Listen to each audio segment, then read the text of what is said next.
জাপানিজে part time জবকে বলা হয় আরুবাইতো। অনেকের মনে এই প্রশ্ন থাকে যে জাপানে আসার পর স্টুডেন্ট ভিসা বা ডিপেন্ডেন্ট ভিসাতে কি কি কাজ পাওয়া যায়। বেসিক্যালি জাপানে যারা ডিপেন্ডেন্ট ভিসায় বা স্টুডেন্ট ভিসায় থাকে তারা পার্ট টাইম জব করে থাকে। এরকম প্রচুর জায়গায় পার্ট টাইম জব পাওয়া যায়, কিন্তু আজকে আমি তোমাদের কয়েকটার উদাহরণ দেব। Number 1, store staff.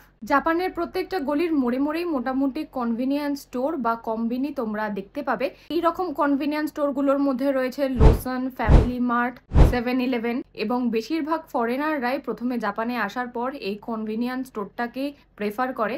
সামান্য খানিকটা ভাষা জানলেই এখানে কাজ পাওয়া যায়। আমরা যেখানে থাকি এখানে আওয়ারলি 1000 থেকে 1100 ইয়েন করে পে করা হয়। নাম্বার 2, প্রচুর এমন ফরেনার রয়েছে যাদেরকে দেখা যায় যে তারা কিচেন স্টাফ হিসাবে কাজ করে।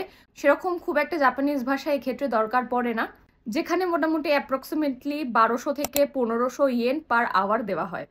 এছাড়া আরও অন্যান্য অনেক রকমের পার্ট টাইম জব রয়েছে, যেমন hotel staff, delivery staff, factory packaging job, এরকম প্রচুর এছাড়াও পার্ট টাইম জবস রয়েছে জাপানে।